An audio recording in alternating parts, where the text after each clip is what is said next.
Goh,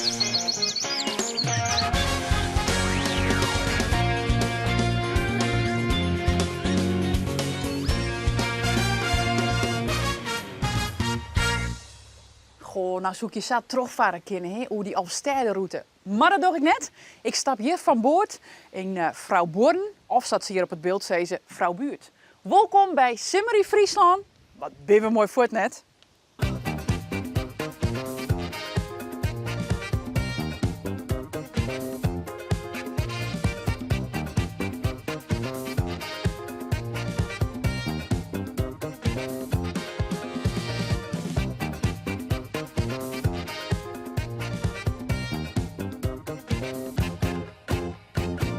Keertse, dat doen ze hier al 124 jaar op zijn meest in Vrouw Buurt. Ik hoop dat Willem de moffe mooi heeft om een baltje mooi te slaan.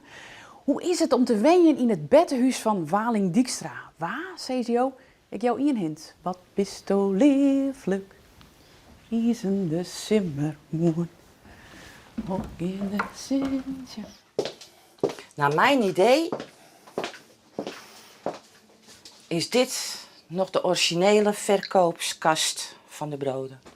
Oh, dus dan was dit het winkelgedeelte? Dit was volgens mij het winkelgedeelte. En dan lagen hier de broden. Ja. En dan stond de vader van Waling misschien wel hier. Hierachter misschien brood te verkopen. Ja. Dat dadelijk alle jaar. Maar eerst zie ik Arjen. Ik denk dat hij hier ergens is. Hij kan mij meer vertellen over wat voor dorp Vrouw Buurt is. Ja, goeie. Ja, goedemorgen Miranda. Welkom Arjen. hier op Vrouw Buurstermaal. Bij de plakje. Vrouw Buurstermaal. En die staat hier pontificaal. Hij ziet er geweldig uit en we zijn er met het hele dorp hartstikke trots op. Beeldbepalend. Beeldbepalend. Wat voor dorp is Vrouw Buurt? Vrouw Buurt is gewoon een heel eigentijds dorp. Met gewoon eigentijdse mensen. Vroeger waren hier iedereen direct landbouw gerelateerd.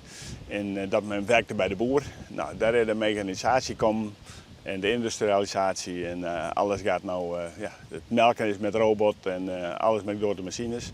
Maar de werkzaamheden zijn verschoven. Dus de mensen in het dorp zijn nou een prot in het transport. Dus ze stappen achter. Dus ze rijden irpels, siepels, wortels, bieten, suiker, melk. Je kunt niet zo gek bedenken. Of Kees. Hè? Dus, en natuurlijk voor de supermarkten de levensmiddelen, de pakketjes. Nou, Wat is de mentaliteit? Is dat jullie vrij beeld? ja, we winnen hier op het beeld. Daar is ook geen discussie over. Iedereen weet het beste. Ja, En, Joost zei het. En iedereen, daar is ook niks mis met. Hè? En dat wordt ook van de ander geaccepteerd. Nou, maar het is wel een dorp van aanpakkers. Er wordt gewoon werkt in het dorp. Dat moet zo mooi niet stellen. Ik hoop dat Willem ik even ompakt, want die zit bij het keertsen. Nou dames, nou hebben we jaren getraind en dan staan we eindelijk in de finale van de oude griep. En hier gaat het dus vandaag om. Heel veel succes, zet hem op.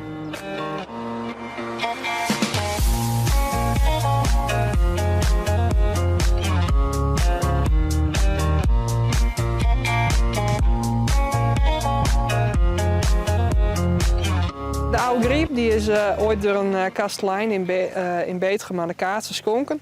Ja, een zilveren bal van 1894, dus ja, dat had nogal wat waarde. En toen hadden Betegemmers die partij georganiseerd. En uiteindelijk deden de Frabuursters aan met, want de Betegemmers dachten, ach, nou die kent toch niks, dus laat ze maar meedoen, laat ze maar denken dat ze kaarten kennen. En vervolgens ging zij met de prijs er vandoor. Ja! Hoppakee! Ik vind het heel leuk, want eigenlijk is het niet eens heel moeilijk en het is eigenlijk best simpel. Dus dan is het ook niet moeilijk om te leren en zo. En ik heb er tijd voor, dus dan vind ik het gewoon leuk om te doen. Uit. Hey Louise, ik heb een pensioen. Ja. Je hebt er aardig wil in. Het is voor mij een volslijn onbekende sport. Doe wist mij vast wat te leren hoe dit moet. Dus leer mij de opslag eens even, het begin. Hoe moet het? Nou, je staat hier eerst, je hebt een balletje met de hand waar je mee schrijft. Je doet je armen achter en je gooit hem op en je zet je voet naar voren, naar voren en dan sla je weg. Opgooien, stap en dan slaan.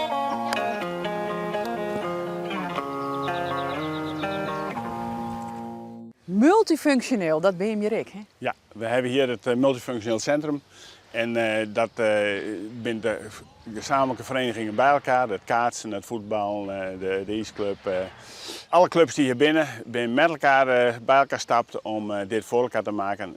Iedereen had in wezen voorheen nog wat verschillende gebouwen. En uiteindelijk hebben we hier alles bij elkaar gekregen. Dat hebben we met elkaar heen. Hoe kan dat je dat samen met elkaar dwang kennen? Eigenlijk komt het wel dat je met elkaar doen moet. En als je het met elkaar doen moet, dan krijg je de gemeente met, dan krijg je de subsidiegevers met. Dan krijg je uiteindelijk iedereen wel met. Als je het maar gezamenlijk doet. Dit is eens het kloppend het van het dorp, dit multifunctioneel. Multifunctioneel centrum is het kloppend hart, ja. Want hier vinden alle sport en doelactiviteiten plak. We hebben hier ook de Jeu de Boel Club. Nou, dat is de ploeg van 55-plussers. De ploeg is ongeveer groot, 35 man en vrouwen. En ja, zomerdaag spelen ze hier en de winterdagen in de manege. En waarom vind je het nou mooi om hier te wennen? Omdat ik hier al sinds jaren daar woon, dat is één. Het is het beeld, daar ben ik natuurlijk meer dan trots op. Het blijft Vrouwbuurt en Vrouwbuurt is zoals die is. En het is gewoon een eigentijdsdorp met de eigentijdse mensen. En ingewikkeld moet je dat ook niet maken. Mooi zijn. Ik zeg even verder, bedankt. Helemaal goed. Ja, dit zal hem dan wezen, Waling Dijkstra. Fries Krauwer en hij is hier binnen. En hoe is het om hier dan te wennen? En hoe zit het er van binnen niet? Nou, hallo. Goedemorgen. Goedemorgen. Kom binnen. Leuk. Oh, wauw. Wen je in het beddenhuis van Waling Dijkstra? Dan denk ik als eerste, wie Waling Dijkstra? Waling Dijkstra was een Friese beeldse schrijver. En hij is hier geboren. Dit is het huis van zijn opa en oma. Die woonden hier, die waren bakker. Er was crisis, er was armoede. Dus de vader van Waling Dijkstra dacht van, nou, ik ga ook het bakkersvak leren. Ja. En die is bij opa en oma hier in dit huis terechtgekomen. En zo is Waling hier geboren. Waling is hier geboren. Ja. Want wat herinnert nog aan de tijd dat het dan een bakkerswinkel ook was? Nou, in ieder geval in de keuken. Naar mijn idee is dit nog de originele verkoopskast van de broden. Oh, dus dan was dit het winkelgedeelte? Dit was volgens mij het winkelgedeelte. En dan lagen hier de broden. Ja. En dan stond de vader van Waling misschien wel hier. Hierachter misschien brood te Toonbank. verkopen. Ja. Ja. En dit was één lange gang naar het achterhuis. Want er zit nog een stuk achter. Er zit nog een stuk achter. En daar woont ook nog iemand? Daar woont ook nog iemand. Oké. Ja, de buurman. En zo te horen komt u hier niet vandaan? Nee, ik ben eigenlijk geboren in Amsterdam. Ja, is niet te horen, maar... En hoe kom je dan hier in Vrouwbuurt? Na relatie ging stuk en mijn ouders die woonden op de Oude Beeldijk. Dus dichtbij. En nou ja, je trekt toch, tenminste, ik trek toch weer altijd terug naar mijn ouders. Dus zodoende kwam ik hier terecht. En hoe is het om hier te wonen? Ja, ik vind het heerlijk. Ik moest alleen heel erg wennen dat iedereen je hi zei. Hallo. Ja. Hallo. En dan kijk je eerst nog aan dat je denkt, ken ik die persoon? Maar ja, dat is het eigen van in zo'n dorp. Nou, wie het de missie-ambitie van Waling Dijkstra om mensen om te zetten, Fries te lezen en te schreeuwen, heeft dat op jou nog effect? Nou wordt het mij hier in het beeld als buitenstaander makkelijk gemaakt, omdat dit hier niet het echte Friese taal is, het beeld. Het lijkt me wel heel interessant om Fries te leren. Oké. Ja, het lijkt me heel mooi.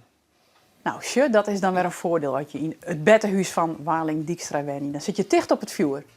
En in het begin zei ik, wat bist door leervelijk riezende simmermoer, dat is zijn bekendste tekst. En dat ken ik dan weer vooral van Strawelte.